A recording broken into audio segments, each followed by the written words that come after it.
Et bon, je sais pas si ça marche ou ça marche pas. Je ne pourrais pas vous dire. On va dire que ça va, d'accord?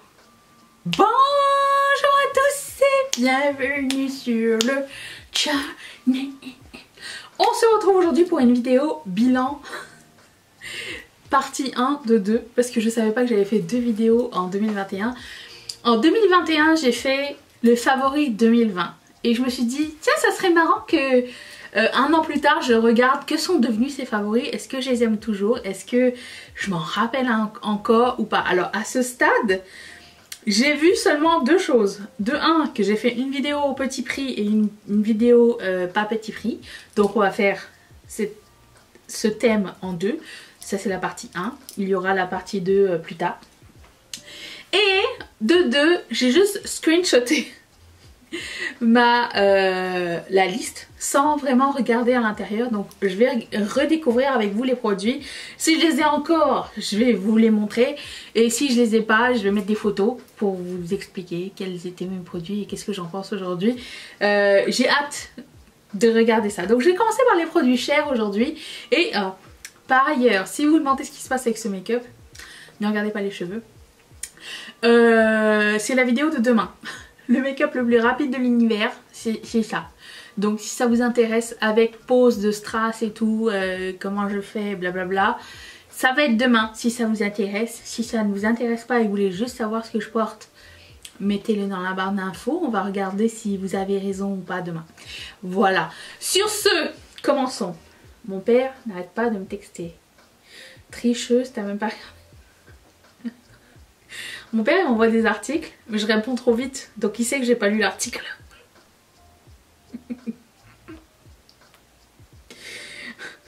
Donc il m'envoie l'article et il me dit c'est ça qui va se passer, blablabla. Et là je marque bien, tu vois. Et là il me marque tricheuse, t'as même pas regardé. C'est la fille qui se fait prendre au jeu de son père à 41 ans toujours. Bon, mais là j'ai lu le titre. J'ai pas envie de regarder une procédure. Puis mon père a découvert les emojis. Voilà, voilà. Bon, et on n'est pas là pour parler de ça. On est là pour savoir pour le make-up, ok? Ça c'était... Ok. Ça c'est les produits chers, ok? Alors, en premier, j'avais marqué le primer de P. Louise. Ça m'a pris 1 an à terminer, ce primer. Je dois vous dire. C'était un très bon primer. Est-ce que je le rachèterai tout de suite? Non, pas tout de suite. Parce que j'aime bien découvrir de nouveaux primers. C'est une passion, mais j'aime bien finir mes primers. Donc 1 an pour finir une P. Louise, c'est extrêmement long. Vous comprendrez qu'il n'y aura pas beaucoup de revues de primers sur cette chaîne. Là j'en ai 2 d'ouverts. J'en ai un de Guerlain et un de Beauty Bay. Est-ce qu'ils sont aussi bien que la P. Louise? Non, ils sont très différents. Ce que j'aimais bien avec la P. Louise, c'est qu'elle était épaisse et comme un concealer, mais pas aussi asséchante qu'un concealer, voire un peu grasse. Et on avait le temps de travailler la chose et tout, donc c'était un très bon primer. Si jamais vous vous demandez et vous posez la question est-ce que vous pensez que je dois en acheter un ou pas, j'hésite, je vous le recommande. Après il y a comment dire, l'accès au produit qui est pas facile, hein, puisque c'est un site anglais, il faut que tu commandes sur le site, il n'y a pas d'autres revendeurs. Est-ce que c'est allé sur Beauty Bay ou pas? De toute façon j'ai plus de carte de crédit, hein. Donc voilà. Beauty Bay ne prend pas PayPal, hein, pour l'international. Je sais pas si vous avez réussi de votre côté, mais enfin pour le Canada tout du moins.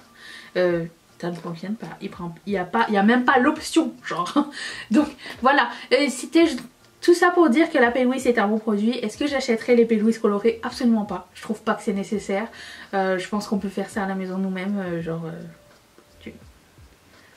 j'ai jamais compris cette histoire de P. Louise colorée. Mais la P. Louise de la couleur de mes paupières, c'était vraiment vraiment très cool. Et j'en avais 2 et je les ai finis les 2. Ensuite, dans les meilleures palettes, déjà il y en a une qui va faire partie de ma rotation make-up bientôt, c'est la Corde Rosa de Sigma, et il y a la Enchanted. Est-ce que vous l'avez encore cette Enchanted palette? Où est-ce qu'elle est? Elle est là. Elle est en premier.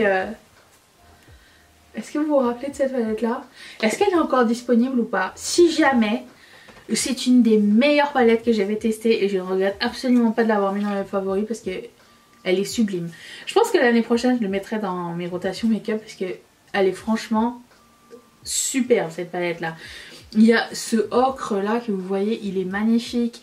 Il y a un duochrome ici. Les mats sont super faciles à travailler. Il y a un vert, il y a un noir. Cette palette est fantastique. Je ne peux que vous la recommander si jamais vous hésitiez. Et si vous l'avez encore avec vous, je vous recommande de la sortir. Même chose pour l'accord de Rosa, mais on va rentrer plus en détail au cours de l'année puisque je l'ai mis dans une de mes rotations make-up de l'année. Je ne sais pas encore laquelle. Mais je l'ai sortie parce que je sais que je l'avais beaucoup aimé. Ensuite, Terra Moons Cosmetics Iridescent Caméléon. J'aime toujours autant et je porte 2 fards de Terra Moons aujourd'hui sur les yeux. Je suis toujours aussi fan. J'en ai même mis dans mon Project Pan cette année tellement je suis fan de ces fards. Ils coûtent cher certes, mais mon dieu que je ne regrette pas parce que j'ai jamais trouvé quelque chose qui ressemblait à ces fards là et... Attendez, j'essaye de vous montrer ça. C'est pas grand chose. Ils sont... Il y en a qui ont une base transparente ou quoi. Il y en a qui ont des couleurs maintenant. Elle a fait tellement plus depuis. J'ai tout acheté. Je ne regrette absolument pas. Les fards sont super jolis. Je ne peux que vous les recommander. J'ai rarement été déçue par Terra Moons. C'est juste un phare au tout début quand j'avais acheté chez eux qui m'avait un petit peu déçue parce que la texture n'était pas la même. La texture elle est extrêmement pigmentée. Vous le verrez dans la vidéo de demain. Vous verrez que je ferai juste frôler le phare et l'impact est là et je ne peux que vous recommander. Je suis toujours d'accord avec ce que j'avais écrit. C'est toujours une superbe découverte et à chaque fois qu'elle sort quelque chose, je prends absolument. Même si c'est aux États-Unis, que ça coûte un peu cher, j'ai jamais trouvé quelque chose qui égale les fards de Terra Moons à ce jour. Ensuite, qu'est-ce que j'avais marqué? Jaclyn Hill Luminous Powder est toujours là.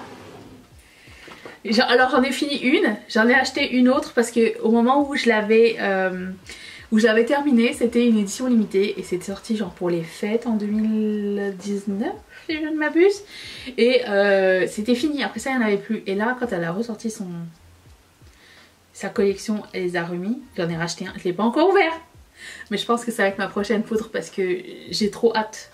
Alors ça va dépendre de la période de l'année. Si on est encore en hiver, ça va être ma poudre d'hiver. Si on va être en été, je vais essayer celle-ci parce que je pense qu'elle va être peut-être un petit peu plus matifiante et du coup un peu moins de sébum. Mais celle-ci elle est glowy, elle est magnifique, c'est un merveilleux produit. Une poudre qui apporte un glow mais pas du métallique ni rien, ça apporte vraiment une bonne mine. Et je l'ai mis pendant toute l'année 2020 et je ne peux que vous recommander ce produit là, c'était magnifique. Donc ça reste là. En rouge à lèvres, j'ai vu que j'avais marqué Valletta. Valletta est toujours ici aussi. Alors c'est pour moi la couleur parfaite pour faire un ombre lip. Je vais essayer de vous faire une démonstration. Je sais pas s'il va être plus foncé ou plus clair que ce que j'ai mis aujourd'hui. Oh non, ça ne fit pas du tout.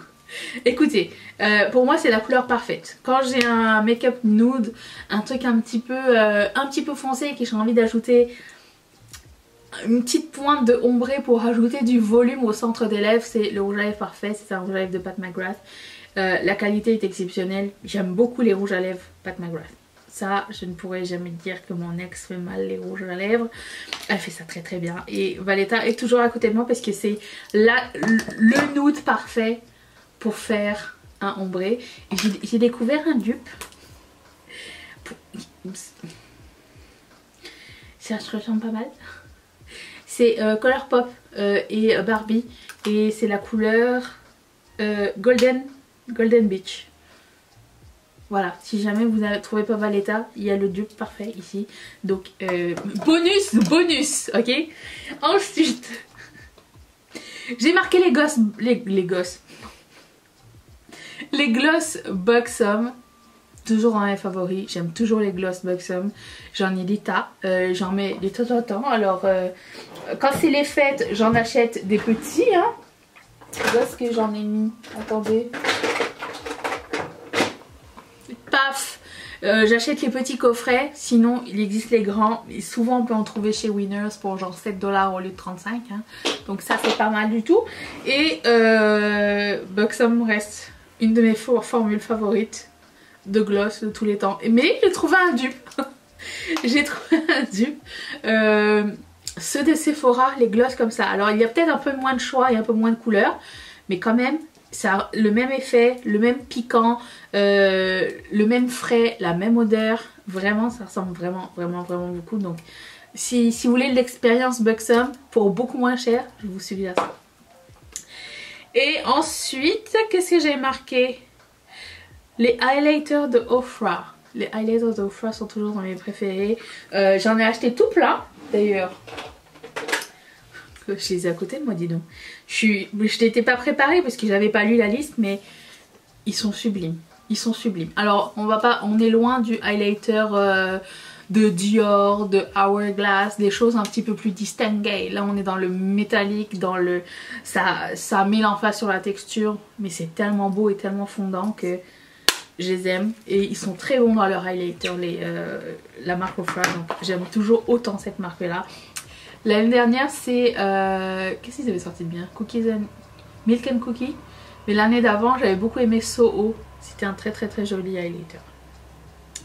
Ensuite, les blushs de Patrickta, les duo blush, j'aime toujours autant. J'en avais mis un dans ma rotation l'année dernière, si je ne m'abuse. Oui, j'avais mis chez So LA. Je vais mettre la photo ici. Excellent duo. Alors, j'irai pas jusqu'à prendre le blush tout seul parce que je trouve que ça fait cher, mais j'aime beaucoup les duos, celui où il y a un produit crème et un produit poudre. Chez So LA, c'est une couleur assez unique, neutre avec une pointe de bordeaux. Elle est fantastique cette couleur là. Si vous voulez un blush unique et que vous voulez tester Patrickta, je vous recommande celui-ci parce que il a quelque chose de plus et je l'aime beaucoup. Le bronzer Ofra et Samantha March qui s'appelle River, je l'ai utilisé, je l'avais mis dans une rotation l'année dernière, je l'ai presque creusé, presque. Excellent bronzer. Il est un petit peu satiné, il est comme divisé en deux, vous avez un côté mat et un côté un peu satiné, pas trop lumineux mais juste ce qu'il faut, la couleur est juste ce qu'il faut. Si vous êtes plus foncé que moi par contre ça risque d'être juste ce qu'il faut pas.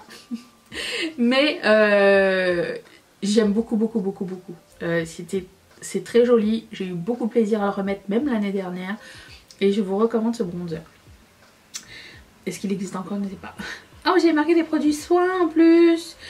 Le Glow Recipe Retinol Eye Mask. Je l'ai fini, j'en avais racheté un, je l'ai fini je pense le mois dernier, dans mes derniers empties, vous l'avez vu. Excellent produit, je pense que je l'ai racheté 3 ou 4 fois. Ne peut que recommander. Je ne l'ai pas réacheté parce que Reversa m'a envoyé des produits au rétinol et j'ai reçu plein d'autres produits de rétinol de tout le monde. Et ils savent que je suis dans la quarantaine. Ils vont dire on va lui envoyer des produits rétinol à un besoin. Excellent produit. Vraiment. Alors, encore une fois, je vois que ma peau vieillit un petit peu. Hein. Tu sais, quand tu t'approches de proche, tu vois que tu commence à avoir des petites lignes ici et là, tu vois. Pour le moment, je panique pas. Je constate. Est-ce que le rétinol, ça fait repousser le truc ou pas? J'ai commencé à mettre du rétinol en 2019, il me semble. Oui, 2019. Ouais, c'est ça, 2019. Et bon, je sais pas si ça marche ou ça marche pas. Je ne pourrais pas vous dire. On va dire que ça va, d'accord? Ensuite, Bumble & Bumble Grooming Cream. Still here. Je le mets toujours. C'est pour moi le médium, le produit. Est-ce que je suis en train d'enlever mon strass? C'est le produit parfait pour lécher mes cheveux quand je fais des trucs serrés, que je veux que ce soit un peu brillant mais que ce soit discipliné sans être forcément un gel. C'est juste parfait. Ça, je pense que c'est mon troisième, toujours impeccable. Ensuite, Bumble & Bumble All Style Blow Dry. Je l'ai pas racheté mais j'avais beaucoup aimé ce produit là. C'était pour genre mettre une... n'arrive pas à faire une phrase. À mettre après avoir lavé ses cheveux et avant de coiffer ses cheveux. Comme une espèce de pommade. Et c'était très bien. Ça, mon lissage avait duré longtemps, je me rappelle. Le Leave-In Conditioner de Way, je l'ai pas racheté depuis un petit moment parce que c'était en spray. Et par contre ça sentait super bon. Ça fonctionne, mais mes cheveux font des nœuds, mais genre à partir de là et là, tu vois. Genre font pas des nœuds. Tu sais les nœuds qui font bien mal à la racine là. Bon, j'ai pas trouvé encore le produit miracle. Je suis avec le IGK en ce moment et c'est exactement le même produit. Peut-être un peu moins cher, je ne sais pas. Le Good Behavior, c'est un peu la même chose avec un spray. J'aime pas les sprays. Moi, je veux une pommade. Je veux une pommade que je mette dans mes cheveux. J'attends 1 minute et c'est démêlé. J'ai juste à passer la brosse au travers. C'est tout. Mon cuir chevelu est extrêmement sensible. Et il ne supporte pas le bronzage intensif. Et je déteste cette partie. J'ai toujours détesté cette partie du brossage. Depuis que je suis petite. Surtout que ma mère elle me coiffait à partir de la racine vers le bas. Au lieu de faire l'inverse. Traumatisme. Traumatisme. Et pour finir j'ai marqué le parfum de Way qui s'appelle North Bondi et je l'ai plus, je pense que je l'ai fini l'année dernière ou l'année d'avant, je ne sais plus, l'année d'avant peut-être. Excellent, excellent, excellent parfum, ça sent super bon, c'est un parfum boisé et un petit peu de la plage. Un truc un peu masculin mais pas trop genre. Mais moi j'aime bien les trucs qui tournent un petit peu vers... Alors, j'ai beaucoup de préférences, mais quelque chose de boisé, comme bois de santal, ou un peu de patchouli, ou quelque chose comme ça, j'aime vraiment beaucoup. Je trouve que ça apporte du caractère au parfum et à la personne qui le porte, donc ça, et je l'aime beaucoup. Je l'aime beaucoup, c'est un très bon parfum, mais en fait je peux plus le mettre parce que ma soeur a découvert ce parfum et maintenant elle le met.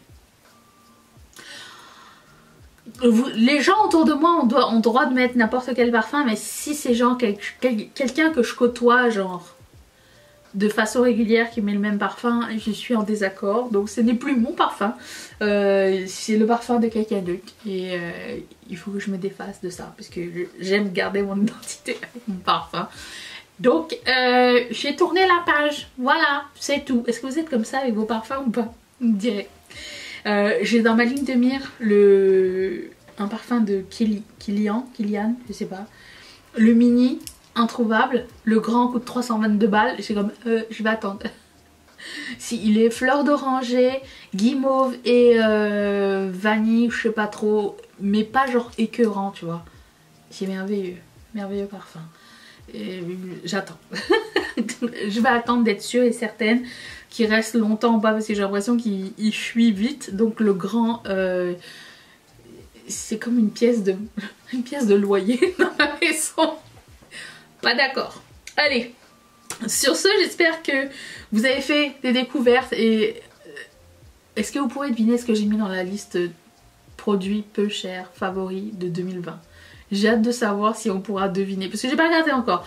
Dites-moi dans les commentaires ce que vous pensez que j'ai mis dedans. Et il y en a un vraiment facile, 2 super faciles. Allez, je vous retrouve demain pour ce make-up. Merci d'être resté avec moi. Bye.